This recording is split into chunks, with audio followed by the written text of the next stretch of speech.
30 నిమిషాలలో నొప్పి లేకుండా వేడికోస్ స్వయం చికిత్స ఆవేశ హాస్పిటల్ హైదరాబాద్. ప్రస్తుతం మనము కడప. ఒక్కసారి కాంగ్రెస్ పార్టీ గురించి మనం చెప్పుకుంటే గతమెంతో ఘనం. నిన్ను నీవే జయించిరార రాజశేఖర అంటున్నది. గత ఘనకీర్తిని అందిపుచ్చుకోవడానికి వైఎస్ఆర్ తనయ షర్మిలమ్మ అందుకుంది కాంగ్రెస్ జెండా, దాచుకుంటాము నిన్ను మా గుండెల నిండా. మళ్ళా మాకు పెద్ద ఆయన కనిపిస్తున్నారు, మహానేత. నమస్తే చెల్లమ్మా, నమస్తే అక్కయ్య, నమస్తే బాబు, నమస్తే నమస్తే నమస్తే. ఏదో ఒక రోజు Congress is going to bounce back. YS Jaganmohan Reddy గారు ఉన్నారు కదా, జగన్మోహన్ రెడ్డి గారు ముఖ్యమంత్రిగా ఉండి కూడా మరి అక్కడ ఏమీ చేయలేని షర్మిలా గారు ఇక్కడేం చేస్తారు కాంగ్రెస్ పగ్గాలు పట్టుకొని అని అంటున్నారు. ఒకవేళ మేము గనక అక్కడ పోటీకి నిలబడి ఉంటే కాంగ్రెస్ పార్టీ ఈరోజు అధికారంలో ఉండుండేది కాదు. కేసీఆర్ గారు మీతో రాయబారం కూడా నడిపారు అంటారు కదా, ఎందుకు ఆ పని చేయలేకపోయారు మీరు? రాజశేఖర రెడ్డి గారి బిడ్డకి ఇంత అవసరం వచ్చిందా? ఈ అవమానాలు భరించాలా? ప్రత్యేక హోదా కోసం కొట్లాడే గొంతు కూడా లేకపోయింది ఈరోజు.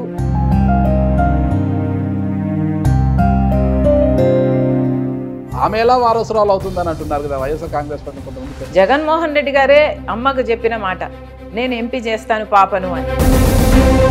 అవసరానికి పనికొచ్చాను తప్పితే నాకు ఇన్ రిటర్న్ నాకు ఇది ఇవ్వండి అని నేను ఏ రోజు నోరు తెరిచి అడిగిన దాన్ని కాదు. నేను ఉండడం వాళ్ళకి ఇష్టం లేదన్న విషయం నాకు కూడా తెలుసు. అంటే నేను ఎన్నికల్లో పోటీ చేయనని మీరు అధిష్టానానికి గట్టిగా చెప్పారు, అధిష్టానం కూడా అందుకు ఓకే అనింది. కానీ చివరి నిమిషంలో మీరు కడప పార్లమెంట్ అభ్యర్థిగా బరిలోకి దిగాల్సి వచ్చింది, కారణం ఏంటి అని? ఒకవేళ అవినాష్ రెడ్డి గారు ఇక్కడ కడప లోక్సభ ఎంపీకి పోటీగా లేకపోతే నేను ఇక్కడ పోటీ చేయాల్సిన అవసరమే లేదు. మీ టార్గెట్ అవినాష్ రెడ్డి గారు అన్నా, నేను నిలబడిందే అందుకోసము, వివేకానంద రెడ్డి గారి కోసము. ఒకవేళ అవినాష్ రెడ్డి గారికి గెలిస్తే న్యాయం అటువైపు ఉంది అని ఒప్పుకుంటారా? నేను గెలుస్తున్నాను, ఐఎమ్ విన్నింగ్. జగన్మోహన్ రెడ్డి గారు మాట్లాడకపోయినా ఆయన చుట్టూ ఉండే పరివారం మాత్రం చాలా గట్టిగా టార్గెటెడ్గా మాట్లాడుతున్నారు. మిమ్మల్ని ఎలా అనిపిస్తుంది? రాజశేఖర రెడ్డి గారిని ఎవరైతే తిట్టారో, అసెంబ్లీలో సైతం విజయమ్మ గారి చేత కంటి తడి పెట్టించారో ఆ బొత్స గారు ఈరోజు మంత్రి. రాజశేఖర రెడ్డి గారి ఆశయాల కోసమే జగన్మోహన్ రెడ్డి గారు ఉన్నారా, షర్మిలా గారు ఉన్నారా అంటే ఏం చెప్తారు? మా నాన్న మనసు నేను చాలా దగ్గరగా చూసిన దాన్ని. ప్రజల కోసం నీ గుండె కొట్టుకోకపోతే నీ గుండె కొట్టుకోవడం ఎందుకు?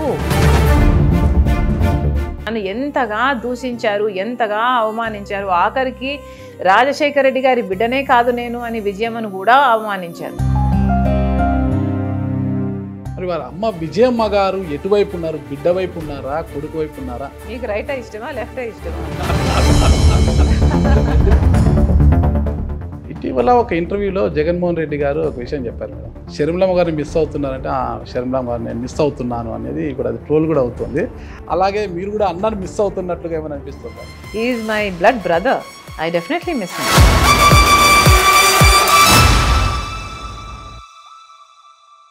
Hello, welcome to Suman TV. ప్రస్తుతం మనము కడప జిల్లా, ఉమ్మడి కడప జిల్లా కాంగ్రెస్ పార్టీ కార్యాలయంలో మనం ఉన్నాం కదా.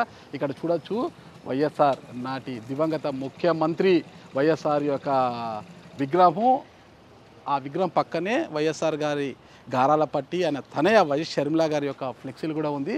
ఒక్కసారి కాంగ్రెస్ పార్టీ గురించి మనం చెప్పుకుంటే గతమెంతో ఘనం, వర్తమానం ఒడిదుడుకుల పయనం అని చెప్పుకోవచ్చు. అయితే గత ఘనకీర్తిని అందిపుచ్చుకోవడానికి వైఎస్ఆర్ తనయ షర్మిలా గారు నడుం బిగించి ముందుకు సాగారు. ఏపీసీసీ అధ్యక్షురాలుగా బాధ్యతలు చేపట్టి ముందుకు కదిలిన ఆమె పయనములో ఎలాంటి ఒడిదుడుకులు ఉన్నాయి, ఎలాంటి తీరుతెన్నులు, వీటన్నిటిని గురించి కూడా వైఎస్ షర్మిలా గారితో మనం అడిగి తెలుసుకుంటాం. ప్రస్తుతము ఇదే డిసిసి కార్యాలయంలో షర్మిలా గారు ఉన్నారు. ఒక్క విషయం చెప్పాలి ఇక్కడ మనకు, ఇంతవరకు ఏంటంటే ఏపీసీసీ అధ్యక్షురాలుగా బాధ్యతలు చేపట్టినప్పటి నుంచి వైఎస్ షర్మిలా గారు ఒక్క తెలుగు ఛానల్కి కూడా ఇంటర్వ్యూ ఇవ్వలేదు, పైగా యూట్యూబ్ ఛానళ్ళకి అస్సలు ఇవ్వలేదు. అయితే మొట్టమొదటిసారిగా సుమన్ టీవీకి అవకాశం వచ్చింది. ఈ ఇంటర్వ్యూలో అంతే మొత్తం ఆమె తీరుతెన్నుల గురించి కూడా ఇంటర్వ్యూ ద్వారా తెలుసుకుంటాం. ఇప్పుడే ప్రచారాలు ముగించుకొని వైఎస్ షర్మిలా గారు కూడా డిసిసి కార్యాలయానికి వచ్చారు. చూస్తున్నాం కదా, మొత్తం కూడా వాళ్ళ కాన్వాయ్ అంతా వస్తుంది. లోపలికి వెళ్ళిన తర్వాత షర్మిలమ్మ గారితో అడిగి ఈ ప్రయాణంలో ఉన్న తీరుతెన్నుల గురించి ఆమెను అడుగు తెలుసుకుంటాం. ఒక్కసారి లోపలికి వెళ్దాం రండి.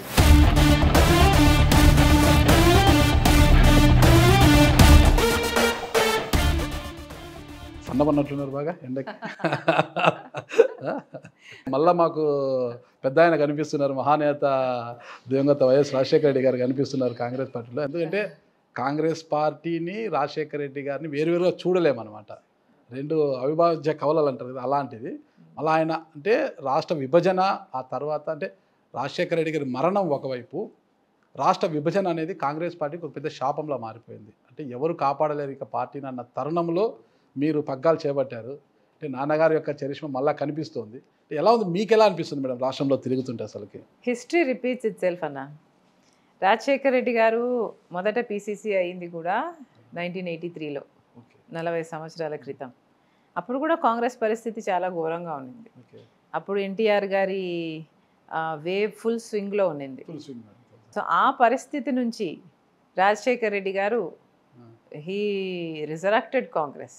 అట్లా డెస్టినీ ఏమో రాజశేఖర్ రెడ్డి బిడ్డ మళ్ళీ అదే స్థాయిలో ఉంది.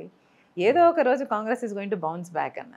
Because the answer lies only with the Congress అనేది పీపుల్కి ఓవర్ టైం రియలైజేషన్ వస్తుంది. బికాస్ ఇప్పటికే 10 సంవత్సరాలు చూసారన్న. 10 సంవత్సరాలు అయింది మన రాష్ట్రం ఏర్పడి. మొదట చంద్రబాబు గారికి అవకాశం ఇచ్చారు, ఇప్పుడు జగన్మోహన్ రెడ్డి గారికి అవకాశం ఇచ్చారు. ఇద్దరిలో ఏ ఒక్కరన్నా కూడా అధికారంలో ఉండంగా మన ప్రత్యేక హోదా కోసమైనా, మన పోలవరంకైనా, మన రాజధానికైనా చేసింది ఏమీ లేదు. చెయ్యకపోగా, బీజేపీ మనకేది చెయ్యకపోగా వీళ్ళు వాళ్ళకే మళ్ళీ మద్దతు ఇస్తున్నారు. వాళ్ళతోనే, బీజేపీతోనే పొత్తు పెట్టుకుంటున్నారు, మళ్ళీ వాళ్ళకే తొత్తులుగా మారుతున్నారు. మరి అలాంటప్పుడు మన రాష్ట్రానికి ఆన్సర్ ఎవరు అనేది రాష్ట్ర ప్రజలు ఏదో ఒకరోజు ఆలోచన చేస్తారు. బికాస్ బీజేపీ అధికారంలోకి వచ్చినా మనకు ప్రత్యేక హోదా లాంటి వాగ్దానాలన్నీ ఏఈ ఫుల్ఫిల్ కావు. చంద్రబాబు గారు వచ్చినా, జగన్మోహన్ రెడ్డి గారు వచ్చినా కూడా కావనేది ఈ 10 సంవత్సరాలలో ప్రూవ్ అయిపోయింది. ఎందుకంటే అధికారంలో ఉండి కూడా వీళ్ళు ప్రత్యేక హోదా అన్న ఊసే లేకుండా చేశారు. ఈరోజు మనకి ఎన్ని హామీలు కావాలన్నా, కడప స్టీల్ ఫ్యాక్టరీ అయినా, లేకపోతే దుగ్గిరాజపట్నం పోర్ట్ అయినా, రాజధాని అయినా, పోలవరం అయినా, ఇవన్నీ జరగాలి అంటే Congress party is the only answer అనేది ప్రజలు గ్రహించే రోజు దగ్గరలోనే ఉంది. ఆల్సో బీజేపీ పాలిటిక్స్ కూడా, రిలీజియస్ బేస్డ్ రైటిస్ట్ పాలిటిక్స్ కూడా ప్రజలకు అర్థమవుతుంది. ఈరోజు ఒక గోధరా ఎప్పుడో ముందు జరిగింది, కానీ ఈ జనరేషన్లో మొన్న మణిపూర్ జరిగింది. మణిపూర్లో జరిగింది దారుణం. క్రైస్తవుల మీద ఊచకోత అన్నది చాలా చాలా దారుణం. 60,000 people became homeless. 2,000 churches were vandalised, destroyed. నగ్నంగా ఒక క్రైస్తవ మహిళని పరేడ్ చేస్తే అప్పుడు కానీ దేశమంతా తిరిగి చూడలేదు, ప్రపంచమంతా తిరిగి చూడలేదు ఏం జరుగుతుంది అని. సో మనకు తెలియని ఎన్నో జరిగాయి అక్కడ, మనకు తెలిసింది చాలా కొంచెం. బీజేపీ లాంటి రైటిస్ట్ పార్టీలు అధికారంలోకి వస్తే మళ్ళీ అవే రిపీట్ అవుతాయి. I'm sure people are going to see, డొల్లతనం చూస్తారు, బీజేపీ డొల్లతనం చూస్తారని నాకు సంపూర్ణ విశ్వాసం ఉంది. మీరు అంటున్నారు బీజేపీ లాంటి పార్టీ మళ్ళీ అధికారంలోకి వస్తే పరిస్థితి ఇలా ఉంటుందని. కానీ బీజేపీ మొన్న నరేంద్ర మోడీ గారు ఒక ఇంటర్వ్యూలో అన్నారు కదా, కనీసం మ్యాజిక్ ఫిగర్కి అవసరమైన స్థానాల్లో కూడా ఏ పార్టీ పోటీ చేయడం లేదు, వీళ్ళ ప్రభుత్వంలోకి వచ్చేది, వీళ్ళ అధికారాన్ని చేపట్టేదని ఆయన అన్నారు కదా. అహంకారంతో కూడిన మాటలన్నా. అధికారము అహంకారానికి దారి తీస్తుంది. ఒక బీజేపీ తప్పితే ఎవరైనా మ్యాజిక్ ఫిగర్ లో 272 స్థానాల్లో పోటీ చేస్తున్నారా? వీళ్ళేది మాట్లాడేది అంటున్నారు కదా.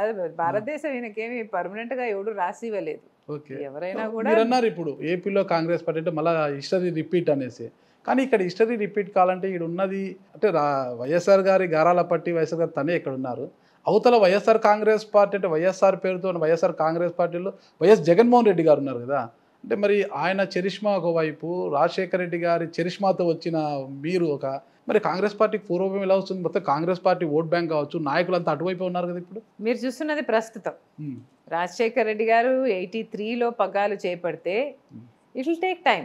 ఏదానికైనా సమయం సమాధానం చెప్తుంది. గత 5 సంవత్సరాలుగా జగన్మోహన్ రెడ్డి గారు ముఖ్యమంత్రిగా ఉండి కూడా రాజశేఖర రెడ్డి గారి ఆశయాలను మరి ఎందుకు నిలబెట్టలేదు? రాజశేఖర రెడ్డి గారి ఆశయం కదా జలయజ్ఞం అనేది. రాజశేఖర రెడ్డి గారు 54 ప్రాజెక్టులు ఆంధ్ర రాష్ట్రంలో మొదలుపెట్టాడు. 54 ప్రాజెక్టులలో 12 ప్రాజెక్టులు ఆయన పూర్తి చేశాడు.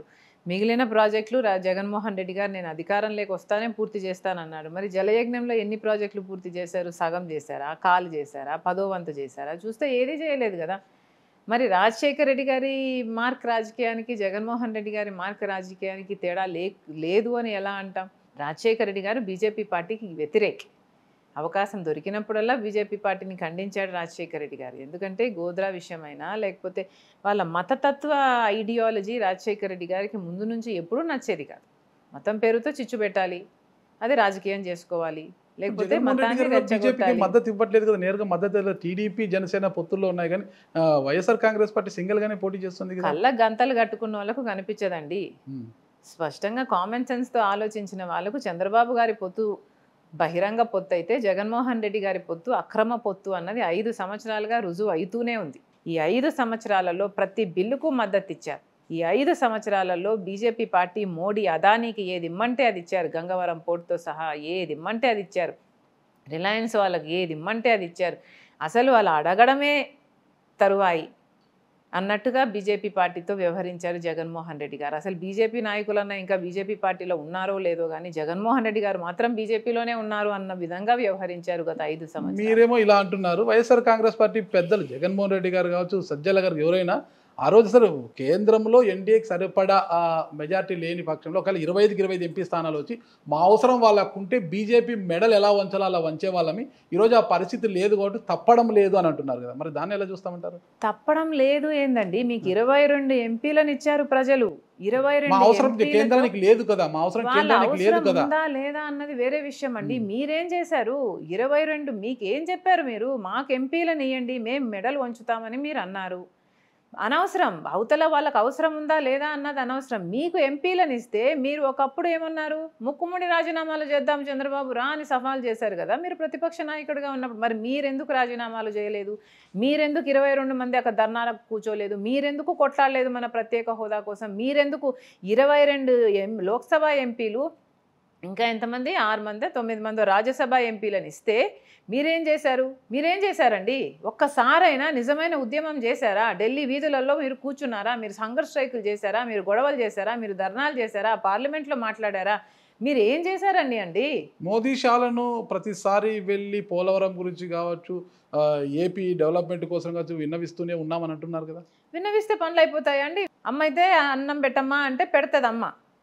ఎవరండి బీజేపీ? మీకేమవుతుంది? ఎందుకు పెడతారండి? పోనీ విన్నవిస్తే పని వర్క్ అయిందా? మీకు పెట్టారా? వాళ్ళు మీ తట్ట నిండిందా? మీ ప్లేట్లో పెట్టుకొని వచ్చారా? మీరు ప్రత్యేక హోదా తీసుకొచ్చారా? పోలవరం తీసుకొచ్చారా? విన్నవిస్తే ఏమవుతుందండి? వీళ్ళకి ఎందుకు ఇచ్చారండి అధికారము? వీళ్ళని నమ్మిచ్చారు కదా. వీళ్ళు మెడలు వంచి చేస్తామన్నారు కదా. మరి మెడలు వంచకపోగా మీరు పిల్లిలాగా వాళ్ళ కాళ్ళ మీద పడి వాళ్ళు గులాంగిరి చేస్తే ఎట్లా వస్తుందండి? పోనీ వచ్చిందా? మీ స్ట్రాటజీ వర్క్ అయిందా? 5 ఏళ్ళు చూసాం కదా. మీరు తెచ్చారా? ప్రత్యేక హోదా తెచ్చారా? పోలవరంకు డబ్బులు తెచ్చారా? రాజధానికి డబ్బులు తెచ్చారా? ఏం తెచ్చారు? కడపలో అండి, ఈ కడపలో కూర్చున్నాం మనం ఇప్పుడు. కడపలో స్టీల్ ఫ్యాక్టరీ లేదు. ఒక్క తట్టెడు మట్టి ఇటు తీసి అటు వేయలేదు. ఒక్క ఇటుక మీద ఇటుకు పెట్టలేదు. అసలు barren land it is. Kadapa steel factory was Rajashekhara Reddy's dream. ఏం సాధించారండి మీరు? అన్ని ఎంపీలను ఇస్తే మీకు ప్రజలు ఏం సాధించారు? నిస్సిగ్గుగా ఈరోజు మళ్ళీ వాళ్ళకు అవసరం ఉంటే మేము చేస్తామనడానికి ఇంకా మీరెందుకండి? మీకెందుకు ఇవ్వాలి అధికారము? మీకెందుకు ఇవ్వాలి ఎంపీ? మీరు సాధించగలరా మీకు అవకాశం వస్తే? ఎందుకు సాధించము? మేము ఢిల్లీ వీధుల్లో కొట్లాడి కూర్చొని నిరాహార దీక్షలు చేసైనా సరే మేము ప్రత్యేక హోదా సాధించుకొస్తాం. అంటే గాంధీ మహాత్ముని మార్గాన్ని మేము ఎంచుకున్నాము, గాడ్సే మార్గాన్ని కాదని అంటున్నారు కదా వాళ్ళు. మరి వీళ్ళకి ఎందుకు ఇవ్వాలండి?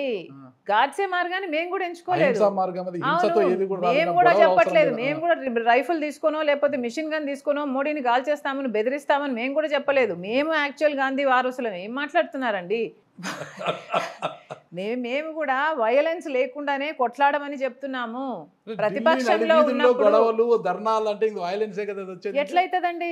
ఎట్లయితది? గాడ్సే మార్గానికి గాంధీ మార్గానికి తేడా లేదా? గాడ్సే మార్గం మిషన్ గన్ను, గాంధీ మార్గం నిరాహార దీక్షలు. అదే చేయండి అంటున్నాం కదా మేము కూడా. మీరు దీక్షలు ఎందుకు చేయలేదు? మీరు ఎందుకు కొట్లాలేదు? ఎందుకు ధర్నాలు చేయలేదు? మేము గాంధీ మార్గంలో ఎందుకు చేయలేదు అని అడుగుతున్నాము. ఈ రోజు ఇన్ని మాట్లాడుతున్నారు. తెలంగాణలో వైఎస్ఆర్టీపీ పార్టీ పెట్టి అక్కడ కూడా రాజశేఖర రెడ్డి గారు ఉమ్మడి రాష్ట్ర ఆస్తి అయిన, ఎవరికి అటు ఏపీ అని కాదు తెలంగాణ ఉమ్మడి రాష్ట్ర ఆస్తి ప్రాపర్టీ అయిన రాజశేఖర రెడ్డి కాంగ్రెస్ పార్టీకి.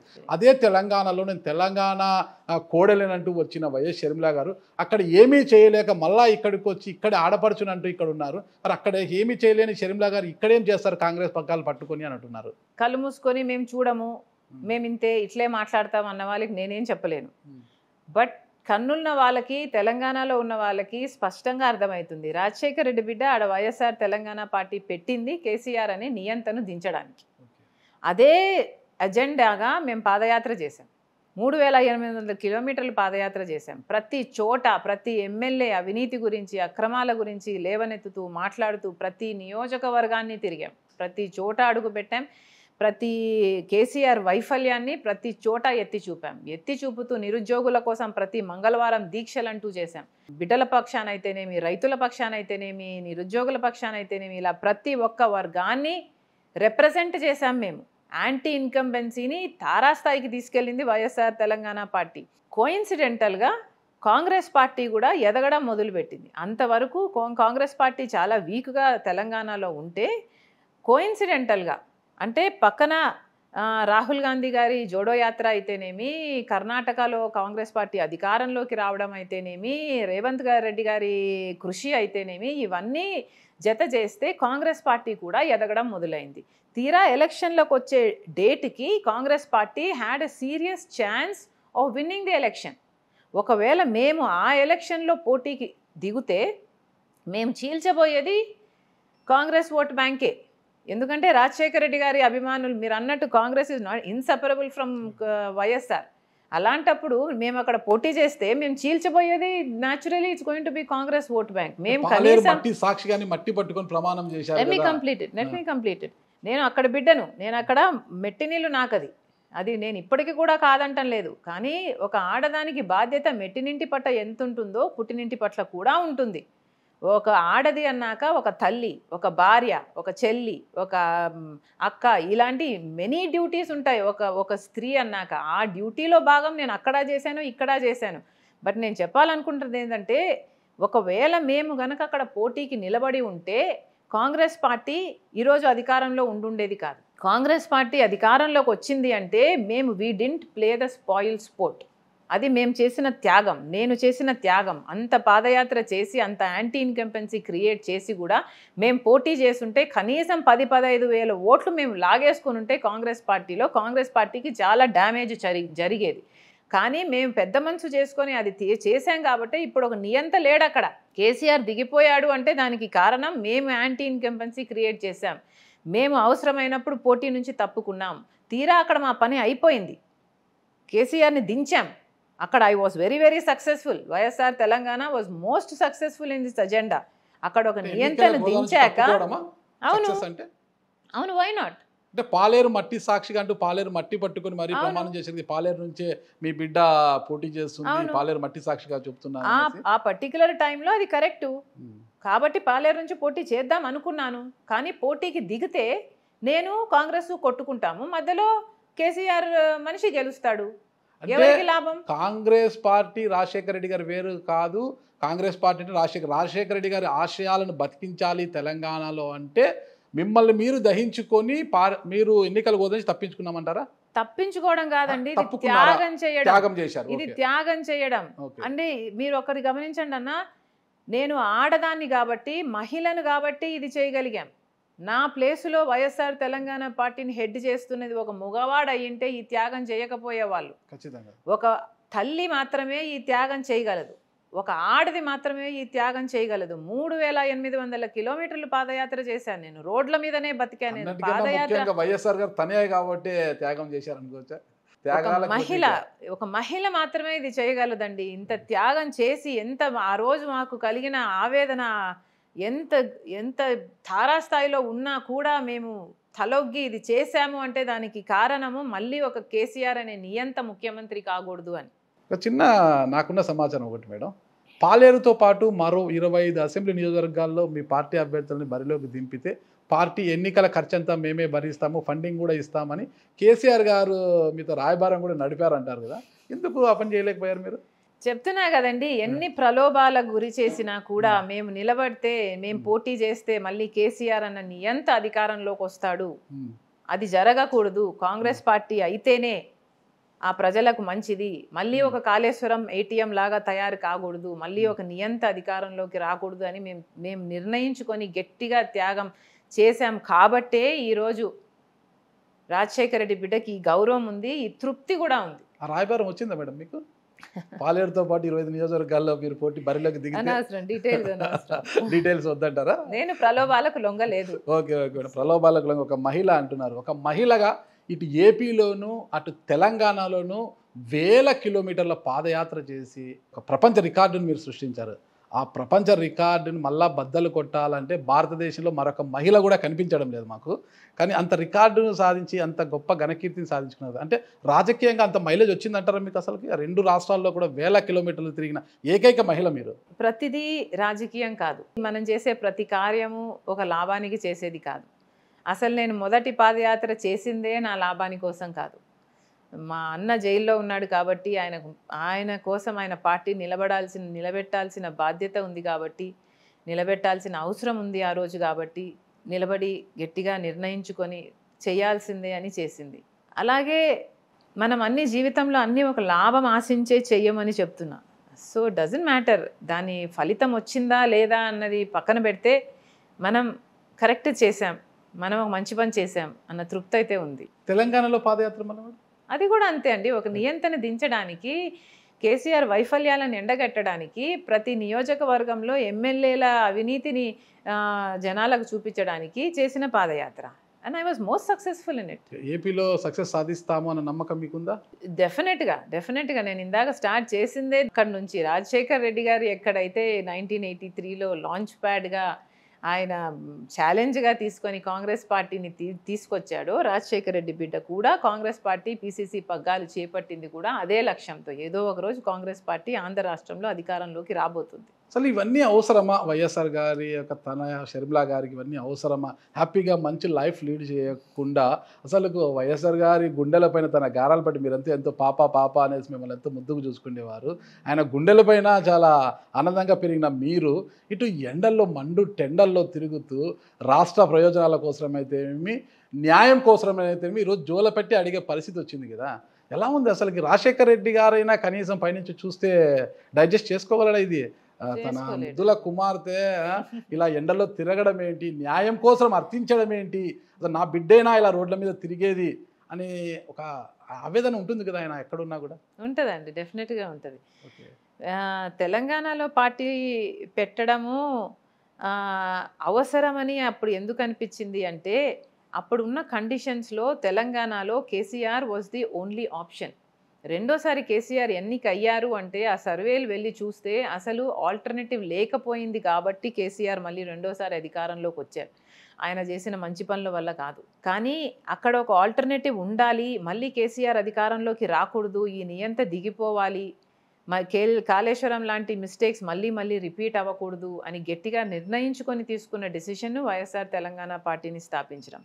ఆ రోజు నాకు చేయాల్సిన అవసరం అంటూ ఏమీ లేదు. కాకపోతే రాజశేఖర రెడ్డి బిడ్డగా అది ఒక బాధ్యత అనుకొని చేశామంతే. బికాస్ అక్కడ కాంగ్రెస్ పార్టీ బలంగా లేదు, రాజశేఖర రెడ్డి గారి సంక్షేమ పాలన లేదు, మళ్ళీ తీసుకురావాలి అన్న కాంక్షతో చేసింది తెలంగాణలో. ఇక్కడ తీసుకున్నా నేను ఇక్కడికి రావాల్సిన అవసరం ఏమీ లేదు. కాకపోతే రావడం నా బాధ్యత అని నేను ఎందుకు అనుకున్నాను అంటే, 5 సంవత్సరాలు చంద్రబాబు గారు ముఖ్యమంత్రిగా ఉండి, 5 సంవత్సరాలు జగన్మోహన్ రెడ్డి గారు ముఖ్యమంత్రిగా ఉండి, మన హక్కైన ప్రత్యేక హోదా కోసం ఏ ఒక్కరూ 10 సంవత్సరాలలో కొట్లాడలేదు. ఆఖరికి 10 సంవత్సరాలు తిరిగి చూసుకుంటే ప్రత్యేక హోదా నా ఊసే లేకుండా పోయిందండి. ఊసే లేకపోతే ఇంకా ప్రత్యేక హోదా ఎలా సాధిస్తాం? ఒక గొంతు ఉండాలి, కొట్లాడే వాళ్ళు ఉండాలి, ఒక ప్లాట్ఫామ్ ఉండాలి. నా బాధ్యత అనుకొని ఈ బిడ్డలకు అన్యాయం జరుగుతుంది కాబట్టి, ఇది నా పుట్టినిల్లు కాబట్టి కాంగ్రెస్ పార్టీ అడిగితే నేను సరే అన్నాను. అది మీరే ఎందుకు భుజానికి ఎత్తుకుంది అంటే, తెలంగాణలో పార్టీ పెట్టినప్పుడు మీ పైన ఎలాంటి దాడులు జరిగాయి, భౌతిక దాడులకు దిగారు, కొన్ని ప్రాంతాల్లో జైల్లోకి పంపించారు, రోడ్డు మీద మీ వెహికల్ని టోస్ చేసుకొని తీసుకువెళ్ళారు. చాలా అసలు వైఎస్ఆర్ గారి కుమార్తెకి ఇలాంటి పరిస్థితి అనేది. ఇక్కడికి వస్తే భౌతిక దాడులు లేకపోయినా వ్యక్తిగత దూషణలకు దిగుతున్నారు, క్యారెక్టర్ అసెషన్ చేసే పరిస్థితికి వచ్చారు, సోషల్ మీడియాలో విచ్చలవిడిగా ట్రోల్ చేస్తున్నారు. ఇవన్నీ అవసరమా? ఇలాంటి బాధలు, ఇలాంటి నిందలు పడాల్సిన అవసరం? తెలంగాణలో అలా, ఏపీకి వస్తే ఇలా, మెట్టినింట్లో అలా, పుట్టినింట్లో ఇలా. అసలు ఇవన్నీ నాకు అవసరమా? నేను హ్యాపీగా లైఫ్ లీడ్ చేయొచ్చు కదా అనుకోవచ్చు కదా మీరు? అనుకోవచ్చు అండి. అలా అనుకుంటే ఇంకా రాజశేఖర రెడ్డి గారి లెగసీ కానీ, రాజశేఖర రెడ్డి గారు తప్పించిన విధానం కానీ, ఆయన బిడ్డలుగా మేము ఏం నిలబెట్టినట్టు, అసలు రాజశేఖర రెడ్డి గారికి ఒకసారి గమనిస్తే అండి నాకు అనిపిస్తుంది, రాజశేఖర రెడ్డి గారు 2 సార్లు ముఖ్యమంత్రి అయ్యాడు. రెండోసారి ముఖ్యమంత్రి అయ్యింది 2009లో. అయిన 2 నెలలకే మళ్ళీ నేను రచ్చబండకు వెళ్ళాలి అని బయలుదేరి కదా వెళ్ళి చాపర్ క్రాష్ అయ్యి చనిపోయాడు. ఏం అవసరం అండి? ఒక ముఖ్యమంత్రి గెలిచాడు, వాతావరణం అనుకూలించడం లేదన్నా కూడా బయలుదేరారు. ముఖ్యమంత్రి గెలిచాడు, ఓట్లు వేసారు ప్రజలు, ఈయన ముఖ్యమంత్రి అయిపోయాడు, ప్రజలతో పని అయిపోయింది, ఇంకా మళ్ళీ ప్రజల దగ్గరికి పోయాల్సిన అవసరం ఏముందండి? అయినా కూడా నేను ప్రజల దగ్గరికి వెళ్ళాలి, వాళ్ళకి ఇంకేదో అందలేదు, నేను ఇల్లు లేదా, లేకపోతే ఫీజు రీయింబర్స్మెంటా, ఆరోగ్యశ్రీనా, వాళ్ళకి ఏం అవసరాలు ఉన్నాయి నేను కనుక్కోవాలి, వాళ్ళకు చెయ్యాలి, ఉరుక్కుంటూ కదా వెళ్ళి మళ్ళీ చచ్చిపోయింది. ఏం అవసరం ఉందండి? రచ్చబండకని ఏ ముఖ్యమంత్రి అయినా గెలిచిన 2 నెలలకు బయలుదేరతాడా? That is Rajasekhar Reddy. That's what I seen. మా నాన్న మనసును నేను చాలా దగ్గరగా చూసిన దాన్ని. ప్రజల కోసం నీ గుండె కొట్టుకోకపోతే నీ గుండె కొట్టుకోవడం ఎందుకు అనే ఆలోచించేవాడు నాన్న. ఎంత ప్రజల కోసం ఎంత ప్రాణం పెట్టేవాడు అంటే నాన్న, అసలు బిడ్డ నాకు ప్రజల మధ్యలో ఉంటే నాకు ఇంకా ఏమీ కావట్లేదు అనేవాడు. అంత కంటెంటెడ్గా ఉండేవాడు, అంత తృప్తిగా ఉండేది ఆయనకి. ఆయన కళ్ళల్లో ఆ సంతోషాన్ని, అంత గొప్ప ఆనందాన్ని నేను వినడం అంటే ఆయన ప్రజల గురించి మాట్లాడినప్పుడే. ఆయన స్కీమ్స్ గురించి అయితేనేమి, ఆయన ఆలోచన చేసిన విధానం అయితేనేమి, ఫీజు రీయింబర్స్మెంట్ అయినా, ఆరోగ్యశ్రీ అయినా ఎందుకు పెడుతున్నాను నేను అని నన్ను కూర్చోబెట్టుకొని నాకు ఒక్కొక్కటి చెప్పేటప్పుడు చాలా చాలా బాధ వేసేదండి, చాలా సంతోషం వేసేది. ఒక మనిషి తన ప్రజల కోసం ఇంత తపిస్తున్నాడు, ఇంతగా ఆలోచిస్తున్నాడు అంటే గర్వం అనిపించేది. ఆయన ఎంత చెప్పినా వినాలనిపించేది. కూర్చోబెట్టుకొని ఇది ఇట్లా బిడ్డ అని చెప్పుకుంటూ మాట్లాడుతుంటే ఆయన మనస్సును నేను అంత దగ్గరగా చూసిందాన్ని. జలయజ్ఞం కూడా నాన్నకు చాలా చాలా ప్రాణం అండి. జలయజ్ఞం అందుకే పుట్టాను బిడ్డ నేను అనేవాడు. జలయజ్ఞం కోసం పుట్టాను నేను, జలయజ్ఞం కంప్లీట్ చేస్తే నా జీవితానికి పర్పస్ అయిపోతుంది, నేను సర్ ఆర్థర్ కాటన్ లాగా మిగిలిపోవాలి నేను, సర్ ఆర్థర్ కాటన్ అని మిగిలిపోవాలి నేను, నా జీవితానికి నేను పుట్టిందే ఎందుకు అనేవాడు. అలాంటిది అంత తపన ఉండేది ఆయనకి, అంత ఆశ ఉండేది. చేయాలి, నేనేదో చేయాలి, నేను ఇంకా ప్రజల కోసం చేయాలి, నేను వాళ్ళ కోసమే బతుకుతున్నా అన్న తపన ఉండేది నాన్నలో. నాన్నగారి హృదయాన్ని దగ్గరగా చూశారు, ఆయన మనసును చాలా దగ్గరగా చూశారు. ఈరోజు జలయజ్ఞం లేదు, అంతా ధనయజ్ఞాలు అయిపోయినాయి, వ్యవసాయం లేదు, ఏమీ లేదు. ఈరోజు సంక్షేమం మాటన ఏం జరుగుతుందో అందరికీ తెలుసు. కానీ నేను ఒకటి చెప్తున్నా, సరే నాన్నగారు అంటే రూపాయి డాక్టర్గా తన జీవితాన్ని మొదలుపెట్టి రాష్ట్ర ముఖ్యమంత్రిగా ఎలా ఎదిగారని తెలుసు ఒక రాజకీయ నాయకుడిగా అయినా. కానీ ఆయన గారాల పట్టికి ఇంత అవసరమా, ఇన్ని అవమానాలు అవసరమా? సోషల్ మీడియాలో ఏపీ ప్రభుత్వ ఆధ్వర్యంలో నడిచే సోషల్ మీడియాలోనే వస్తుంది వైఎస్ షర్మిల, అదే సునీతమ్మ నర్రెడ్డి సునీత అంటున్నారు, ఈమెను మాత్రం వైఎస్ షర్మిల అంటున్నారు.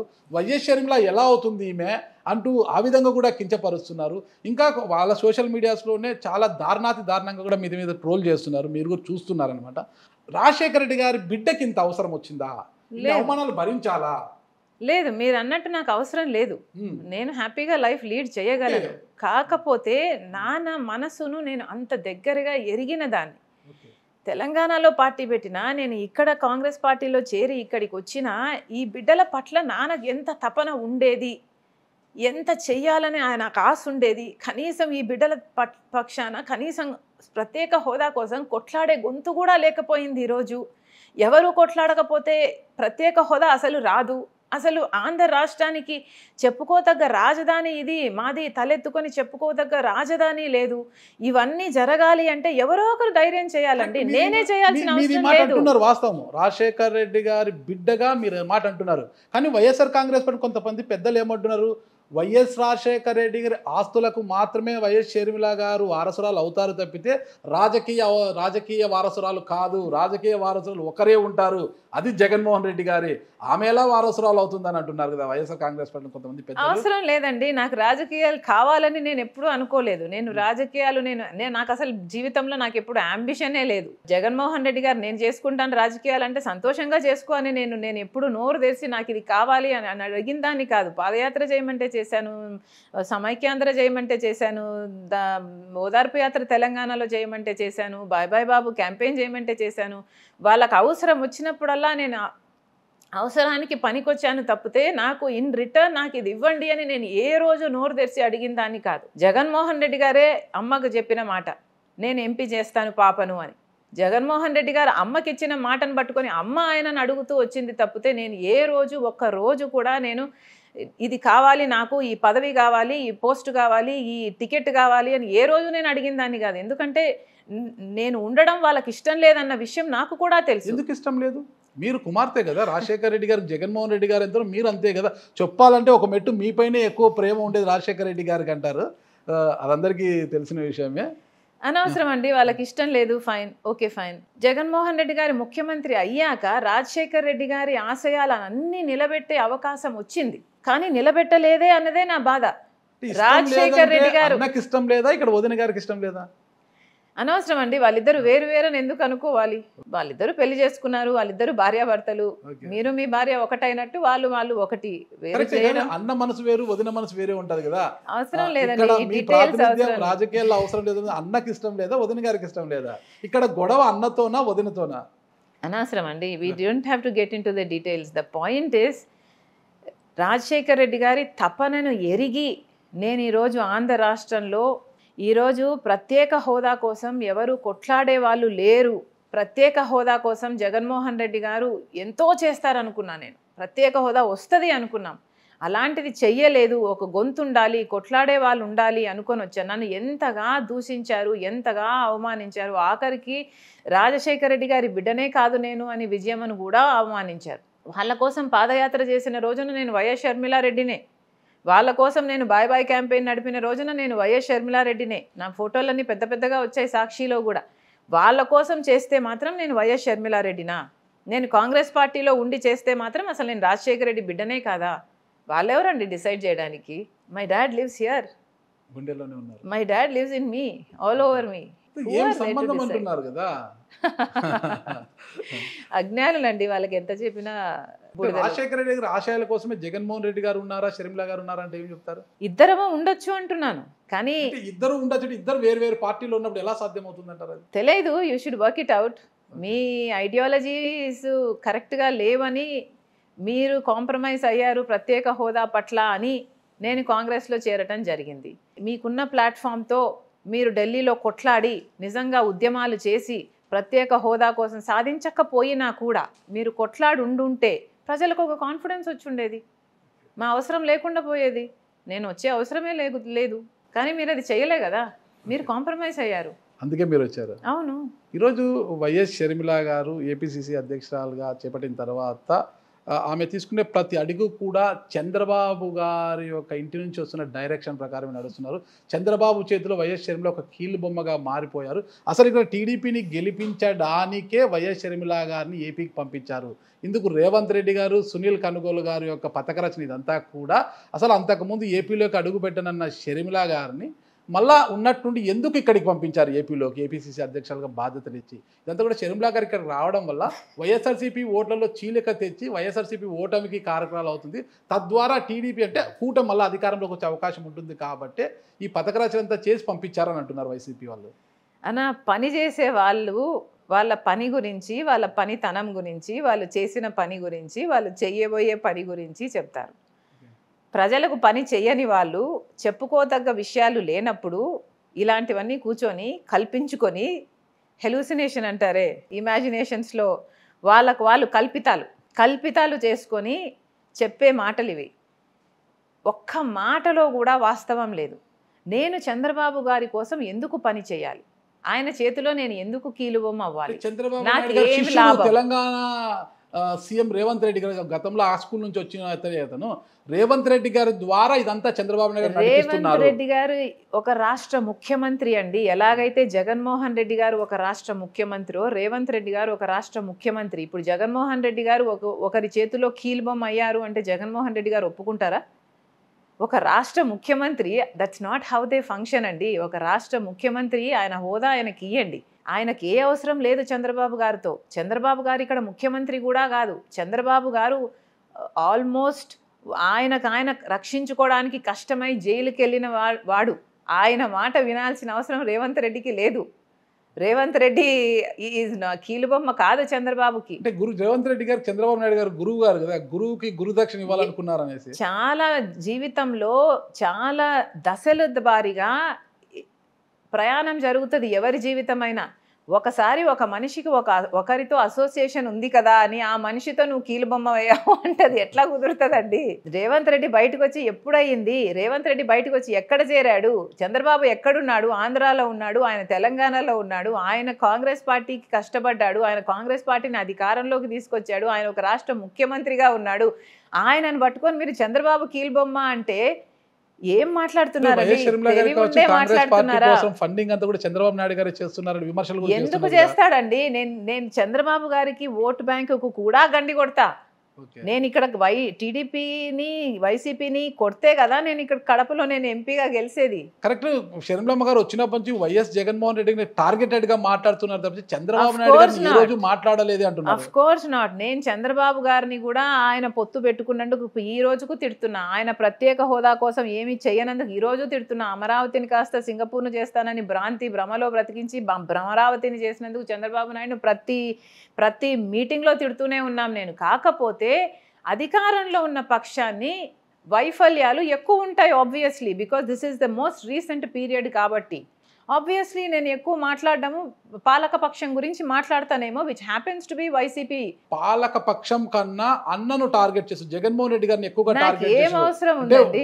కాంగ్రెస్ పార్టీ అధ్యక్షురాలుగా కాంగ్రెస్ పార్టీ సిద్ధాంతాలను కావచ్చు, భవిష్యత్తులో కాంగ్రెస్ పార్టీ అధికారంలోకి వస్తే ఏపీలో తీసుకునే సంక్షేమం కావచ్చు, అభివృద్ధి రెండింటినీ ఎలా సమపాలు నడిపిస్తారనేది ఒక సిద్ధాంతపరమైన అంశాలు కాకుండా కేవలం తన వ్యక్తిగతంగా అన్నను టార్గెట్ చేస్తూ దూషణలు చేస్తున్నారు తప్పితే రాష్ట్ర ప్రయోజనాల కోసం ఏం మాట్లాడుతున్నారు ఆవిడని అటువైపు నుంచి వస్తున్న వాదన. అన్నా, మీరు అర్థం చేసుకోవాల్సిన విషయము, పాలక పక్షానికి ముఖ్యమంత్రిగా ఉన్నది Jaganmohan Reddy garu, who happens to be my brother. మరి నేను ముఖ్యమంత్రి మీద మాట్లాడకుండా సజ్జల మీద ఎందుకు మాట్లాడతానన్నా? నేను విమర్శించాల్సి వస్తే వ్యక్తిగత విషయాల్లోనే ఎక్కువగా టార్గెట్ చేస్తున్నారు. ఏ వ్యక్తిగత మాట్లాడాను? ఆస్తి విషయంలో నాకు అన్యాయం చేశారు. నేను ఎక్కడన్నా మాట్లాడానా? ఆస్తి విషయంలో నాకు అన్యాయం చేశారని మీతో చెప్పానా? ఎవరితో చెప్పాను? నేను ఎవరితో చెప్పాను నాకు ఆస్తి విషయంలో అన్యాయం చేశారు అని? ప్రతి సభలో కూడా జగన్ అన్న నన్ను ఇలా వాడుకున్నాడు, అలా వాడు ఎన్నికల సమయంలో ఇలా వాడుకున్నాడు, అలా వాడుకున్నాడు, నేను అన్న దగ్గరికి నేను ఎక్కడా చెప్పట్లేదు నన్ను వాడుకున్నారు, నన్ను పక్కన పెట్టారు, నాకు అన్యాయం చేశారు అని బీదేడుపులు ఏడ్చాల్సిన అవసరం నాకు లేదు. నేను రాజశేఖర రెడ్డి బిడ్డను, నేను బ్రతకగలను. I'm going to be content with my life no matter what. ఆత్మాభిమానానికి ఎక్కడా కాంప్రమైజ్ కాదు రాజశేఖర రెడ్డి బిడ్డ. బీదేడుపులు నేను ఎక్కడా ఏడ్చలేదు. నేను కమెంట్ చేసింది రైతుల్ని రాజశేఖర రెడ్డి గారు అంత బాగా చూసుకుంటే మీరు 3,000 కోట్ల రూపాయలు పక్కన పెడతానన్నారు, ఎందుకు పక్కన పెట్టలేదు ఒక సంవత్సరం అయినా? నేను కమెంట్ చేసింది 4,000 కోట్ల రూపాయలు మీరు మీ మేనిఫెస్టోలో పంట నష్టపోతే పక్కన పెడతామని చెప్పారు, ఒక సంవత్సరం కూడా ఎందుకు పెట్టలేదు? జాబ్ క్యాలెండర్ ప్రతి ఇయర్ ఇస్తామన్నారు, సంక్రాంతి వస్తున్నాయి పోతున్నాయి, మీ జాబ్ క్యాలెండర్ మాత్రం ఒక్కసారి కూడా ఎందుకు రాలేదు? పూర్తి మద్యపాన నిషేధం మీరు చేస్తామన్నారు, ఎందుకు చేయలేదు? జలయజ్ఞం మీరు చేస్తానని మాట ఇచ్చారు, ఎందుకు చేయలేదు? రాజశేఖర రెడ్డి గారి వ్యతిరేకి అయిన బీజేపీతో మీరు ఎందుకు పొత్తులు పెట్టుకుంటున్నారు, ఎందుకు తొత్తుల్లా మాట్లాడారు? ప్రత్యేక హోదా గురించి మీరు కొట్లాడతామని మెడలు ఉంచి తీసుకొస్తామని చెప్పారు, ఎందుకు తీసుకురావటం లేదు? పోలవరం ఏమైంది? కడప స్టీల్ ఫ్యాక్టరీ ఏమైంది? నేను ఇష్యూ బేస్డ్గా మాట్లాడుతున్నాను తప్పితే వ్యక్తిగతంగా నాకు ఎవరిని గురించి మాట్లాడాల్సిన అవసరం లేదు. I'm not that kind of a person. అంటే వివేకానంద రెడ్డి గారి హత్య కేసు గురించి పదే మాట్లాడడం అంటే కోర్టు ఎవరిని కూడా వివేకానంద రెడ్డి హత్య కేసు గురించి మాట్లాడదని చెప్పేంతవరకు కూడా పదే అదే విషయాన్ని జగన్మోహన్ రెడ్డి గారి చుట్టూనే తిప్పుతూ మీరు కావచ్చు సునీతమ్మ గారు మాట్లాడడం ఇది టార్గెట్ చేయడం కాదా అనేది అవతల నుంచి వస్తున్న వాదన. ఇది టార్గెట్ చేస్తున్నాము అంటే ఎందుకు చేస్తున్నాము? ఎందుకంటే వాళ్ళ అధికార దుర్వినియోగం చేసి వివేకానంద రెడ్డి గారిని హత్య చేయించారు అని సిబిఐ ఛార్జ్ షీట్లో అక్యూజ్డ్గా చేర్చిన వాళ్ళని మీరు కాపాడుతున్నారు కాబట్టి మేము మాట్లాడాల్సి వచ్చింది. మీరు న్యాయం తన పని తను చేసుకోపోనిచ్చింటే, సిబిఐ తన పని తను చేసుకోపోనిచ్చింటే మాకేం ఇంటర్ఫియర్ కావాల్సిన అవసరమే లేదు. మీరు అధికార దుర్వినియోగం చేశారు. సిబిఐ వచ్చింది అరెస్ట్ చేయడానికి అవినాష్ రెడ్డిని. కర్నూలు వరకు వస్తే మీరు మీ పోలీసులను వాడుకున్నారు, మీరు మీ మూకలను పెట్టారు, 3 రోజుల పాటు సిబిఐని సతాయించారు, 3 రోజుల పాటు అక్కడ ఒక లా అండ్ ఆర్డర్ ప్రాబ్లం సృష్టించి అసలు అవినాష్ రెడ్డి మీద చెయ్యి వేయడానికి వీల్లేదు అన్నట్టుగా సిబిఐని బెదిరించి మరీ మీరు ఉట్టి చేతులు పంపించారు సిబిఐని. మీరు న్యాయాన్ని సిబిఐని గౌరవించి మీరు తన పనిని తను చేసుకోపోనిచ్చుంటే మాకు అవసరమే లేదు. కానీ ఈ రోజు వరకు జగన్మోహన్ రెడ్డి గారు సమాధానం చెప్పాల్సిన విషయాలు ఎన్నో ఉన్నాయి. వివేకానంద రెడ్డి గారి హత్య కేసులో గొడ్డలి వేట్లతో ఆయన బలైతే ఆ రోజు గొడ్డలి వేట్లకు ఆయన ఎముకలు బయటకు వచ్చాయి, ఆయన మెదడు బయటకు వచ్చింది, ఇల్లంతా రక్తపాతం అయితే సాక్షి ఛానల్లో మాత్రం హార్ట్ అటాక్ అని మీరు ఎందుకు అన్నారు? నడుపుతున్నది సాక్షి ఛానల్ చైర్మన్గా భారతిరెడ్డి గారు. మీరు ముఖ్యమంత్రిగానో లేకపోతే తనో ఎవరో ఒకరు సమాధానం చెప్పాలి కదా, అది చెప్పలేదు. మీరు ప్రతిపక్ష నాయకుడిగా ఉన్నప్పుడు చంద్రబాబు గారు చేశారు, సిబిఐ ఎంక్వైరీ కోరిన మీరు ముఖ్యమంత్రి అయ్యాక సిబిఐ ఎంక్వైరీ ఎందుకు వద్దన్నారు? చంద్రబాబు చేస్తే మీకు మంచిదే కదా, సిబిఐ ఎంక్వైరీ చేసి చెప్తుంది చంద్రబాబు చేశాడు అని చెప్తుంది. మీరు ఏం దాచిపెట్టాలనుకుంటున్నారు? ఎవరిని కాపాడాలనుకుంటున్నారు? మీకు ఏది దాచుకోవడానికి లేకపోతే సిబిఐ ఎంక్వైరీ చేసుకుంటే మీకు ఏం నష్టం? ఎందుకు సమాధానం చెప్పటం లేదు? మీరు సిబిఐ ఎంక్వైరీ ఎందుకు వద్దన్నారు? 5 సంవత్సరాలుగా అక్యూజ్డ్ ఇల్లు అని సాక్ష్యాలు ఆధారాలు అన్నీ చూపుతున్నా కూడా సిబిఐ ఎందుకు కాపాడుకుంటూ వచ్చారు? మీరు కాపాడమే కాకుండా ఈ 5 సంవత్సరాల తర్వాత మీకు ఎంత అధికారం అదం కాకపోతే మళ్ళీ అదే మనిషికి మీరు టికెట్ ఇస్తారు. ఇది న్యాయమా? ఇది ధర్మమా? వివేకానంద రెడ్డి గారు ఎవరు? సొంత చిన్నాన్న. న్యాయం మా పక్షాన ఉంది, ఏ తప్పు చేయలేదు, న్యాయం మా పక్షాన ఉంది కాబట్టి మాకు టికెట్ ఇచ్చారంటున్నారు కదా వాళ్ళు. మరి మీ పేరు ఎందుకుంది సిబిఐలో? మీరు అక్యూజ్డ్గా ఎందుకున్నారు? మరి కేసు తేలేంత వరకు మీరు తప్పుకోండి రాజకీయాల నుంచి. కేసు తేలినాక సిబిఐ మీకు క్లీన్ చిట్ ఇస్తే, మీకు జడ్జి క్లీన్ చిట్ ఇస్తే కేసు అయిపోయాక అప్పుడు మళ్ళీ రాజకీయాల్లోకి రండి. ఇప్పుడేమో అన్ని పాయింట్లు అన్ని వేళ్ళు అవినాష్ తిక్కే చూపిస్తున్నాయి కదా. సిబిఐలో ఒక్క ఆధారం కూడా సునీత తిక్కో లేకపోతే ఇంకొక భార్య తిక్కో ఇంకొకరి తిక్కో ఎవరి తిక్కో చూపించడం లేదు కదా. ఇప్పుడు సిబిఐ చూపిస్తున్న అన్ని సాక్ష్యాలు ఆధారాలు అవినాష్ తిక్కు వేలు చూపిస్తున్నాయి. మరి అలాంటి వాడినే పిలిచి టికెట్ ఇవ్వాల్సిన అవసరం ఏముంది అని అడుగుతున్నాం. ఇక్కడ ఒక స్ట్రైట్ పాయింట్ మేడం, మీకు జగన్మోహన్ రెడ్డి గారు అంటే 2019 అధికారంలోకి వచ్చి అంటే జగన్మోహన్ రెడ్డి గారు ఎంపీ కానీ అంటే పార్లమెంట్ రాజ్యసభ కానీ లేదంటే లోక్సభ కానీ ఇచ్చి ఉంటే, మీరు అదే పార్టీలో ఎంపీగా ఉంటే వివేకానంద రెడ్డి గారి హత్య విషయంలో కావచ్చు ఇతరత్ర అంశాల్లో కావచ్చు జగన్మోహన్ రెడ్డి గారిని పూర్తిగా విభేదించి ఇలా మాట్లాడేవారా? హైపోథెటికల్ సిచ్యువేషన్స్ మీరు ఊహించుకొని ఇదైతే ఇది జరిగేదా, అదైతే అది జరిగేదా, మీరు ఈయనని పెళ్లి చేసుకోకుండా ఆయనని పెళ్లి చేసుకుంటే ఎట్లా ఉండేదంటే నేనేం సమాధానం చెప్తారండి? That's not the case here. ఇక్కడ జరిగిన విషయం ఏమిటి అంటే వివేకానంద రెడ్డి గారి హత్య జరిగింది. అంత క్రూరంగా ఘోరంగా సొంత చిన్నాన్నను హత్య చేయించారు.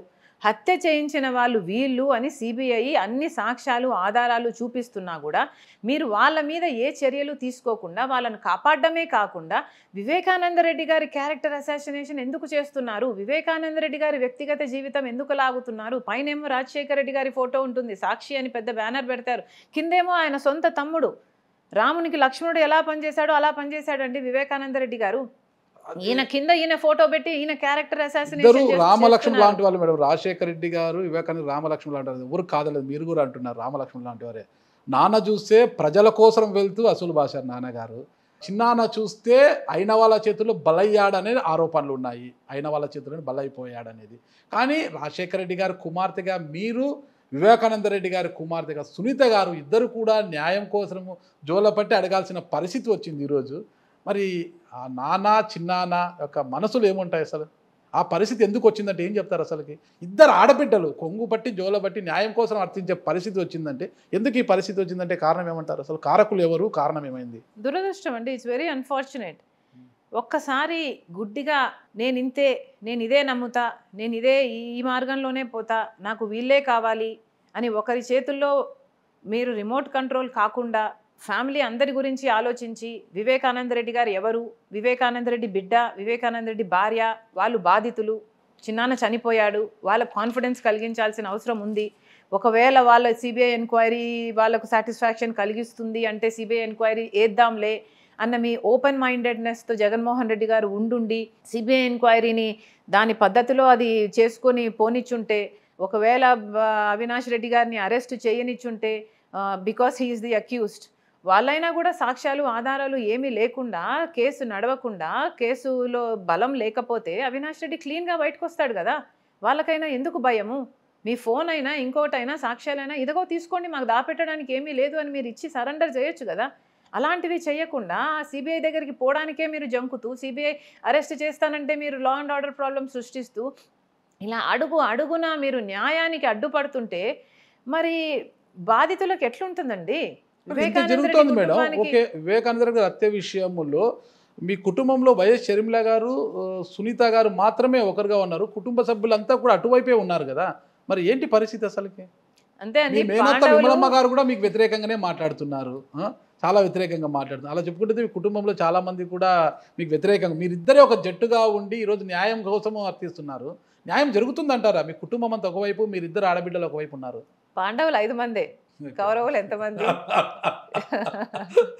మీరు అలాంటి లాజిక్ వచ్చారా మేడం? ఓకే మేడం, ఇంకొక విషయం మేడం, వాళ్ళకి అధికారం ఉంది, వాళ్ళకు డబ్బు ఉంది, ఆబ్వియస్లీ మీకేముంది మేడం? న్యాయం ఉంది, మా దిక్కు ధర్మం ఉంది, మా దిక్కు దేవుడు ఉన్నాడు. ఇకపోతే మేడం, మీరు కాంగ్రెస్ పార్టీలో జాయిన్ అయ్యి ఏపీసీసీ అధ్యక్షులుగా పోటీ చేసే సమయంలో అంటే నేను ఎన్నికల్లో పోటీ చేయనని మీరు అధిష్టానానికి గట్టిగా చెప్పారు, అధిష్టానం కూడా అందుకు ఓకే అనింది. కానీ చివరి నిమిషంలో మీరు కడప పార్లమెంట్ అభ్యర్థిగా బరిలోకి దిగాల్సి వచ్చింది, కారణం ఏంటి అంటున్నారు? కారణము వైసీపీ పార్టీ నుంచి అవినాష్ రెడ్డి గారిని పోటీలో దింపడం. ఒకవేళ అవినాష్ రెడ్డి గారు ఇక్కడ కడప లోక్సభ ఎంపీకి పోటీగా లేకపోతే నేను ఇక్కడ పోటీ చేయాల్సిన అవసరమే లేదు. కడపలో పోటీ వైఎస్ఆర్ తనయ షర్మిల గారికి జగన్మోహన్ రెడ్డి సోదరుడు అవినాష్ రెడ్డికి మధ్యన, లేదంటే వైఎస్ఆర్ కాంగ్రెస్ పార్టీకి మధ్య పోటీనా? ఇక్కడ పోటీ న్యాయానికి నేరానికి మధ్య, ఇక్కడ పోటీ ధర్మానికి డబ్బు అధికారానికి మధ్య. That's what it. సరే, పోటీ ఇట్లా అంటున్నారు కదా మీరు. ఈ ఎన్నికల్లో వైఎస్ షర్మిల గారు గెలిస్తే, కాంగ్రెస్ పార్టీ ఎంపీ అభ్యర్థి వైఎస్ షర్మిల గారు గెలిస్తే న్యాయం మీ వైపు ఉన్నట్టు, ఒకవేళ అవినాష్ రెడ్డి గారికి గెలిస్తే న్యాయం అటువైపు ఉన్నట్టు ఉంది అని ఒప్పుకుంటారా? ఇది ఒక ప్రయత్నం మాత్రమే. Okay, eventually there is an eternity. ఇది ఇహలోకం మాత్రమే, పరలోకం అని ఇంకొకటి ఉంది. There is an eternity. మానవ జన్మ 70 ఏళ్ళు, లేకపోతే 100 ఏళ్ళు, లేకపోతే 120 ఏళ్ళు. ఆ తర్వాత కూడా స్పిరిట్ అనేది బ్రతికే ఉంటుంది, దానికి దేవుని దగ్గర అకౌంట్ చెప్పాల్సి ఉంటుంది. I do not think God is unjust. Justice అనేది జరుగుతుంది, because truth always prevails. Truth అనేది God quality. I am the way, the truth and the life అని రాస్తుంది బైబిల్లో. ట్రూత్ అన్నది మీరు ఎంత తొక్కి పెట్టాలని చూసినా అది దాగదు. వైఎస్ షర్మిల గారు ఎక్కడో తెలియని భయం ఆవహించినట్టుంది. దేనికి? అంటే మీరు గెలిస్తే న్యాయం మీ వైపు ఉన్నట్టు, అవినాష్ రెడ్డి గారు గెలిస్తే న్యాయం అటువైపు ఉన్నట్టు, అంటే నేనే గెలుస్తానని ఎందుకు అంత గట్టిగా చెప్పుకోలేకపోతున్నారు? నేను గెలుస్తున్నాను. I am winning. మీరు if you want me to give it in writing, I will give it you in writing. I am winning. కాకపోతే ఇహలోక పరమైన యాక్టివిటీస్ అన్నీ కూడా ప్రజలు దేవుళ్ళు కాదు, ప్రజలు విల్ బీ ఇన్ఫ్లుయెన్స్డ్. ఆ ఇన్ఫ్లుయెన్సు ఈ ప్రజల మీద ఈ రోజు వరకు కూడా ఉంది. ఈ రోజు వరకు కూడా చాలామంది బయటికి వచ్చి సపోర్ట్ చేయడం లేదు మాకు. ఎందుకంటే ఒక భయం ఉంది వాళ్ళలో.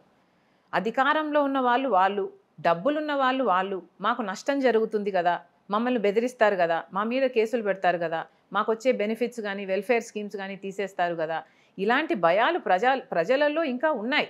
ఇప్పటికీ మీ వైపు వస్తున్న వారిని, మీకు మద్దతు ఇచ్చే వారిని అటువైపు నుంచి వాళ్ళు భయపడుతూనే ఉన్నారు కదా. మరి ఎన్నికల్లో మీరు మీరే అన్నారు వాళ్ళతో డబ్బు ఉంది, అధికారం ఉందని. మీ వైపు న్యాయం మాత్రమే ఉంది. న్యాయం మాత్రమే ఉంటే కష్టం కదా. డబ్బు ఉండాలి, అర్థబలం ఉండాలి, అంగబలం ఉండాలి, రాజకీయాలు రాణించాలంటే ఇవన్నీ లేని పక్షంలో ఎలా ఇప్పటికీ పులివెందుల్లో మీకు ఎవరైనా మద్దతు ప్రకటిస్తే వెంటనే బెదిరింపు కాల్సి వస్తున్నాయంట. అంతు చూస్తాం, జాగ్రత్తగా ఉండాలని, అటు నుంచి అటే వెళ్ళిపోయే పరిస్థితి ఉంది. ఇక కడప జిల్లా అంతా వాళ్ళ చేతుల్లో ఉంది కదా. అలాంటప్పుడు అందులో కూడా సీఎం గారి సోదరుడు అవతల పోటీలో ఉన్నది, యువతలో ఉన్నది వైఎస్ఆర్ గారి తనయ. ఓకే, చాలా ఇబ్బందికరం కదా ఈ పరిస్థితుల్లో మీరు రాణించాలంటే. ఇవన్నీ ఉండాలి, మీరు చెప్పినవన్నీ ఉండాలి, నిజమే. కానీ అన్నిటికంటే ఎక్కువ దేవుని దయ ఉండాలి. I believe in it. అసలు ఇప్పటికి పులివెందుల్లో కావచ్చు, మీ నాన్నగారికి కావచ్చు, మీ బాబాయ్ వివేకానంద రెడ్డి గారికి ఒక కంచుకోట, లింగాల మండలం అంటే ఆ కంచుకోటలో ఇప్పటికి బూత్ స్థాయి కమిటీలు లేవు, మీకు కూర్చోవడానికి ఏజెంట్లు కూడా దొరకడం లేదు. ఈ పరిస్థితుల్లో ఎలా పులివెందుల నుంచి అవినాష్ రెడ్డి గారికి మెజార్టీ గండి కొడతారు షర్మిలమ్మ గారు? పులివెందుల మెజార్టీనే కదా అవినాష్ రెడ్డి గారికి ఎక్కువగా పనికొచ్చేది అంటున్నారు కదా. 7 నియోజకవర్గాలు ఉన్నాయి. 7 నియోజకవర్గాలలో ప్రజలు ఉన్నారు. 7 నియోజకవర్గాల ప్రజలు డిసైడ్ చేస్తారు. నాకు ఏదున్నా, నాకు ఏది లేకున్నా, వాళ్ళకి ఏదున్నా, ఏది లేకున్నా అతి కొద్ది కాలంలోనే నిర్ణయం తేలిపోతుంది. ఎందుకు ఈ ఆర్గ్యుమెంట్స్ అని? నాకు కాన్ఫిడెన్స్ ఉంది, ఎందుకంటే న్యాయం నా వైపు ఉంది, నిజాయితీ నా వైపు ఉంది. ఐ ఫీల్ ప్రజలు నేరం వైపు నిలబడరు. నేను ఓడిపోయాను అంటే నేరం గెలిచినట్టు. అంతే. 7 నియోజకవర్గాల్లో పులివెందుల మెయిన్ తీసుకుంటే మేడం రాజశేఖర రెడ్డి గారి కంచుకోట అదైనా, ఆ పులివెందుల్లో ఒకవేళ క్రాస్ ఓటింగ్ జరిగి జగన్మోహన్ రెడ్డి గారిని ఎలా ఓడించడం కష్టం, అది అందరికి తెలిసిన విషయమే. కనీసం రాజశేఖర రెడ్డి తనయ ఉంది కదా, అక్కడ క్రాస్ ఓటింగ్ చేసి పులివెందుల నియోజకవర్గం వరకు అవినాష్ రెడ్డి గారి మెజార్టీని తగ్గించగలరా మీరు? తగ్గించడం కాదండి, I'm winnowing it. I'm the future MP, Lok Sabha MP of Kadapa. Okay, మీరు ఎంపీ అయితే రాష్ట్ర ప్రయోజనాల కోసం కావచ్చు, కడప జిల్లా ప్రజల ప్రయోజనాల కోసం కావచ్చు ఎలాంటి స్టెప్స్ తీసుకోబోతున్నారు? ముఖ్యంగా కడప స్టీల్ ఫ్యాక్టరీ కోసం కొట్లాడాలి. ఈ రోజు అయితే కడపలో కనీసం మంచినీళ్ళు కూడా లేవు. ఇక్కడ ఉన్నది deputy chief minister. The MLA of Kadapa happens to be the deputy chief minister ఈ గవర్నమెంట్లో. మరి డిప్యూటీ చీఫ్ మినిస్టర్గా ఉండి కనీసం మంచినీళ్ళు కూడా లేవు ఇక్కడ. ఎంపీగా ఉండి కడపలో స్టీల్ ఫ్యాక్టరీ రావాలని ఒక్కరోజు కొట్లాడింది లేదు. There are so many things అండి, చేయాలనుకుంటే there are so many things. చెప్తున్నారు మీరు షర్మిలమ్మ గారు ఖచ్చితంగా గెలుస్తానని. అసలు లింగాల మండలంలో తీసుకుంటే దాదాపు 12,000 పైచీలు కోట్లు సైక్లింగ్ జరుగుతుంది అక్కడ మొత్తం కూడా. మరి వాటన్నిటిని కూడా ఎలా అడ్డుకుంటారు? వాళ్ళ అర్ధబలం అంగబలం ఉందరా? షర్మిలమ్మ గారు తట్టుకుంటారా? ఎందుకంటే ఇంత టెక్నికాలిటీస్ లేకపోతారు. 4వ తేదీ రిజల్ట్ తేలిపోతుంది కదా, అప్పుడు మళ్ళీ మాట్లాడదాం కావాలంటే. షర్మిలమ్మ గారికి సపోర్ట్ చేయడానికే టీడీపీ రాజకీయ అనుభవం లేని భూపేష్ రెడ్డిని బరిలోకి దింపిందనే వాదన కూడా వస్తుంది కదా. అది నాకు తెలియదండి. You should ask them. I really don't know. అంటే ఏ ఈక్వేషన్స్లో మీరు గెలుస్తామని అనుకుంటున్నారు?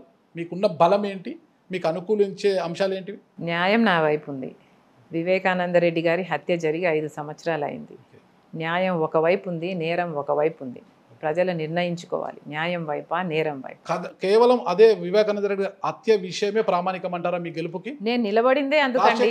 కుమార్తె కావచ్చు, రాజశేఖర రెడ్డి కుమార్తె ఈరోజు రోడ్డుపైకి వచ్చి మమ్మల్ని ఓట్లు అడగడం ఏంటి? రాజశేఖర రెడ్డి గారిని మీలో చూసుకుంటామనేసి ఓట్లు పడమంటారా? అన్నా నేను నిలబడిందే అందుకోసము, వివేకానంద రెడ్డి గారి కోసము. అవినాష్ రెడ్డి ఇక్కడ నిలబడకపోతే నేను నిలబడేదాన్ని కాదు ఇక్కడ. మీ టార్గెట్ అవినాష్ రెడ్డి గారు? నో, నా టార్గెట్ న్యాయం. అవినాష్ రెడ్డి కాకుండా ఇంకా ఎవరు నిలబడినా నాకు నిలబడాల్సిన అవసరం లేదు ఇక్కడ. నాకు పోటీ దిగాల్సిన అవసరం లేదు ఇక్కడ. అవినాష్ రెడ్డి గారు మళ్ళీ అధికారంలోకి రాకూడదు. అవినాష్ రెడ్డి మళ్ళీ తన అధికారాన్ని వాడుకొని తప్పించుకోకూడదు. ఇక్కడ అవినాష్ రెడ్డి మళ్ళీ ఒక హత్య చేసిన వాళ్ళు అని సిబిఐ చెప్తున్న అక్యూజ్డ్ మళ్ళీ చట్టసభలకు పోకూడదు. అవినాష్ రెడ్డిని తప్పించి ఏ ఒక్కరిని ఎవరిని పెట్టినా కూడా నేను ఇక్కడ పోటీ చేసేదాన్ని కాదు. కేవలం అవినాష్ రెడ్డి ఉన్నాడు కాబట్టే ఈరోజు రాజశేఖర రెడ్డి బిడ్డ పోటీకి నిలబడింది. రాజశేఖర రెడ్డి గారి బిడ్డ ఇక్కడ పోటీకి నిలబడింది. మరి వారి అమ్మ విజయమ్మ గారు ఎటువైపు ఉన్నారు? బిడ్డ వైపు ఉన్నారా, కొడుకు వైపు ఉన్నారా? అసలు ఏపీలో అసలు కనిపించడం లేదు విజయమ్మ గారు. ఎటువైపు వెళ్ళిపోయారు, ఎటు ఉన్నారని అడుగుతున్నారు. మీకు రైటా ఇష్టమా లెఫ్టా ఇష్టమా? 2 కళ్ళు ఉంటేనే మేడం చూడడానికి. మరి తల్లన్నాక 2 బిడ్డలు సమానమేనండి. అంతేనా? ప్రస్తుతం అయితే అమ్మ పీస్ఫుల్గా నా కొడుకు, నా కోడలు, నా బిడ్డ దగ్గర అమెరికాలో హ్యాపీగా ఉన్నారు.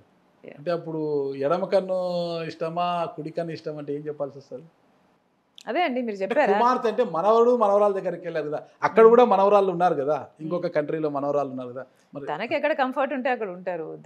మీ దగ్గర ఎక్కువ కంఫర్ట్ ఎందుకు తీయాలి? కడప లోక్సభ నుంచి మీరు గెలిచినా గెలవకపోయినా కర్ణాటక కోటాలో మీకు రాజ్యసభ ఖచ్చితంగా ఇస్తామని DK Shivakumar, Karnataka deputy CM DK Shivakumar ఇచ్చిన హామీ మేరకే అధిష్టానం మిమ్మల్ని ఒప్పించి కడప పార్లమెంట్ అభ్యర్థిగా మిమ్మల్ని బరిలోకి దింపింది అంటారు. వాస్తవం మేడం? హలో యాక్చువల్లీ కాంగ్రెస్ పార్టీకి ఇష్టం లేదు నేను నిలబడ్డాం మేడం. కానీ I had to convince them because it was important that I contest Kadapa because Avinash is contesting from YCP నుంచి అవినాష్ కంటెస్ట్ చేయకపోతే నేను కంటెస్ట్ చేయాల్సిన అవసరమే లేదు. నేను కంటెస్ట్ చేయాలని నిర్ణయించుకున్నాక నేను నిలబడాలి అని నేనే వాళ్ళని కన్విన్స్ చేసుకోవాల్సిన అవసరం వచ్చింది. నిజానికి వాళ్ళు నేను నిలబడాలని కానీ నేను నిలబెట్టాలని కానీ ఇక్కడ కానీ ఇంకో చోటని కానీ కాంగ్రెస్ పార్టీకి ఇష్టం లేదు. ఏపీలో మీరు ఏపీసీసీ అధ్యక్షులుగా ఉన్నప్పటికీ కూడా పక్కనే పూర్వ రాష్ట్రంలో కర్ణాటకలో కాంగ్రెస్ పార్టీ అధికారం ఉంది, తెలంగాణలో కాంగ్రెస్ పార్టీ అధికారం ఉన్న. తెలంగాణ నుంచి అంటే రేవంత్ రెడ్డి గారి నుంచి మీకు పెద్దగా సపోర్ట్ లభించడం లేదు ఆర్థికంగా కానీ ఇతర అంశాల్లోనా కానీ. ఎందుకంటే షర్మిల గారు ఎదిగితే తనకు ఇబ్బంది అవుతుంది, తెలుగు రాష్ట్రంలో తానే గొప్ప నాయకుడిగా ఉండాలనే ఒక ఆకాంక్షతో మీకు పెద్దగా సపోర్ట్ చేయడం లేదు, మిమ్మల్ని ఒంటరి చేశారు ఇక్కడ అని అంటున్నారు. అంతా కల్పితం అండి. If anything Revanth Reddy garu should be happy that I'm not there and I'm here. So if anything ఇంకా ఎక్కువ సపోర్ట్ చేయాలి, చేస్తాడు కూడా. అందులోనే ఆయనకు మేలు ఉంది ఫర్ ఆబ్వియస్ రీజన్స్. ఇటీవల ఒక ఇంటర్వ్యూలో జగన్మోహన్ రెడ్డి గారు ఒక విషయం చెప్పారు మేడం, షర్మిలమ్మ గారిని మిస్ అవుతున్నారంటే షర్మిలమ్మ గారిని నేను మిస్ అవుతున్నాను అనేది ఇప్పుడు అది ట్రోల్ కూడా అవుతుంది. అలాగే మీరు కూడా అన్నను మిస్ అవుతున్నట్లుగా ఏమైనా అనిపిస్తుందా? Definitely he is my blood brother. I definitely miss him. కాకపోతే నాకు తెలిసిన జగనన్న, ముఖ్యమంత్రి జగన్మోహన్ రెడ్డి గారు ఇద్దరు వేరే మనుషులు. ముఖ్యమంత్రి అయ్యాక నేను ఆయనను గుర్తుపట్టలేనంత స్థాయిలో ఆయన మారిపోయాడు. అందుకు చెల్లి తీసుకున్న నిర్ణయాలే కారణము అని అంటున్నారు కదా అవతల నుంచి. నేను నిర్ణయాలు తీసుకోకముందే ఆయన మారిపోయాడు. నేను నిర్ణయాలు తీసుకోవడానికి ఆయన మారిపోయే కారణం. మార్పుకు కారణం ఏమంటారు? తెలియదండి మనకు. How will we know everything that's happening with the life of someone who's living in Vijayawada? మనకు తెలియదు. ఆస్తుల విషయమా రాజకీయ అంశాలు అంటారా? అంటే రాజశేఖర రెడ్డి గారు ఆస్తులకు వారసురాలు కానీ రాజకీయంలో వారసురాలు కాదు కదా, అందువల్లే వచ్చిన గొడవలు ఇవన్నీ అంటారు. కాకపోయి ఉండొచ్చు. బికాజ్ నేను ఎప్పుడూ రాజకీయాల్లో ఉండాలి అని కానీ నాకు ఇది కావాలి అని కానీ నేను ఇన్సిస్ట్ చేసిన దాన్ని కాదు, గొడవలు పెట్టుకున్న దాన్ని కాదు. సో దానికోసము అంటే నేను నమ్మలేను. అయితే ఇప్పుడు అన్నను మిస్ అవుతున్నట్లుగా మీరు భావిస్తున్నారు కదా, మరి అన్నపై పోరాటం చేయడానికి ఎందుకు ముందుకు వచ్చారు? అసలు అన్నపై ఇష్టం ఉండదు, అన్న అంటే ఇష్టము మిస్ అవుతున్నట్టుగా చెప్పారు. నా బ్లడ్ నా రక్తం అన్నారు కదా మీరు. అదే అయితే పులివెందుల్లో కూడా ఒక ఓటు అన్నకు వేసి ఒక ఓటు నాకు వేయండి అని షర్మిలమ్మ గారు అందరికీ కూడా అభ్యర్థిస్తున్నారు. ఇంత ప్రేమను పెట్టుకొని అన్నపై ఎందుకు పోరాటం చేస్తున్నారు? జగన్మోహన్ రెడ్డి గారి మీద పోరాటం చేస్తున్నది రాజకీయ అంశాల మీద. రాజకీయ అంశాల మీద అంటే ప్రత్యేక హోదా మీరు సాధించలేకపోయారు, మీరు కనీసం ఉద్యమం కూడా చేయలేదు. ముఖ్యమంత్రిగా మీరు ప్రత్యేక హోదాను పూర్తిగా విస్మరించారు. ముఖ్యమంత్రిగా మీరు రాజశేఖర రెడ్డి గారి ఆశయాలను, రైతులనైతేనేమి నిరుద్యోగులనైతేనేమి ఇట్లా మాటిచ్చి లిక్కర్ విషయంలో అయితేనేమి పూర్తి మద్యపాన నిషేధం అనే విషయంలో అయితేనేమి ఇలా రాజశేఖర రెడ్డి గారి మార్క్ రాజకీయం కనపడడం లేదు. కాబట్టి రాజశేఖర రెడ్డి బిడ్డ నేను జగన్మోహన్ రెడ్డి గారిని విమర్శిస్తున్నాను అంతే తప్ప పులివెందల్లో నేను మీరు జగన్మోహన్ రెడ్డి గారికి ఓటేయండి ఇంకొక ఓటు నాకేయండి అని నేను ఎక్కడా చెప్పలేదు. నేను కాంగ్రెస్ పార్టీ అధ్యక్షురాలిని. కాంగ్రెస్ పార్టీ అధ్యక్షురాలుగా కాంగ్రెస్ పార్టీ పైకి రావాలని కాంగ్రెస్ పార్టీ అధ్యక్షురాలుగా నేను ఆలోచించాలి, అలాగే ఆ దిశగానే పనిచేయాలి. ఇప్పుడు ఈ ఎన్నికల్లో కాంగ్రెస్ పార్టీ అధికారంలోకి వస్తుందని మీరు భావిస్తున్నారు మేడం? ఈ ఎన్నికల్లో రావడం అసాధ్యం అండి. మరి ఈ ఎన్నికల్లో కాంగ్రెస్ పార్టీ రావడం అసాధ్యం అయితే మీ పోరాటం వల్ల వైఎస్ఆర్ కాంగ్రెస్ పార్టీ కాకుండా కూటమి అధికారంలోకి వస్తే రాష్ట్ర ప్రయోజనాలు, ఎవరు అధికారంలోకి వచ్చినా కూడా కాంగ్రెస్ పార్టీ బలపడడం అవసరం. ఎందుకంటే కాంగ్రెస్ పార్టీ బలపడకపోతే ప్రత్యేక హోదా కోసం కొట్లాడే వాళ్ళే ఉండరు. కాంగ్రెస్ పార్టీ బలపడితే వైఎస్ఆర్ కాంగ్రెస్ పార్టీ పడిపోవడం ఖాయం అంటున్నారు అనమాట. అంటే ఆ ఓట్లనే చీల్చేది కాంగ్రెస్ పార్టీ. ఎక్కడ ఉన్న వాళ్ళకి నేరోలు ఉండవు, 2000 3000 ఎక్కడైతే వాళ్ళకి తేడా ఉందో ఆ ఓట్లన్నీ కాంగ్రెస్ పార్టీ చీల్చడంలో వైఎస్ఆర్ కాంగ్రెస్ పార్టీ అధికారంలోకి రాకుండా పోయే పరిస్థితి ఉంది. అయితే కూటమి రావడం వల్ల రాష్ట్ర ప్రయోజనాలు ఒనగూరుతాయా? కూటమి రావడం వల్ల అయినా జగన్మోహన్ రెడ్డి గారు రావడం వల్ల అయినా కూడా మళ్ళీ ప్రత్యేక హోదా రాదు. కాంగ్రెస్ పార్టీ బలపడాల్సిన అవసరం ఉంది. అధికారంలో చంద్రబాబు గారు 5 సంవత్సరాలు ఉన్నారు, జగన్మోహన్ రెడ్డి గారు మళ్ళీ 5 సంవత్సరాలు ఉన్నారు. ఇద్దరు అధికారంలో ఉండి కూడా ప్రత్యేక హోదా కోసం చేసింది ఏమీ లేదు.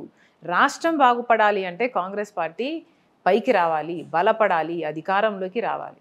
మళ్ళీ ఇదే పోరాటము భవిష్యత్తులో కూడా ఉంటుందా? ఒకవేళ కాంగ్రెస్ పార్టీ ఇక్కడ బలపడితే మళ్ళీ వైఎస్ఆర్ కాంగ్రెస్ పార్టీ కాకుండా కూటమి అభ్యర్థిగా చంద్రబాబు నాయుడు గారు ముఖ్యమంత్రి అయితే రాష్ట్ర ప్రయోజనాల కోసం షర్మిలమ్మ గారు ఇదే పోరాటం చేస్తారా? ఇంతకంటే గట్టిగా చేస్తారు, ఇంతకంటే గట్టిగా చేస్తారు. Why not? మేము మా అజెండానే ప్రత్యేక హోదా.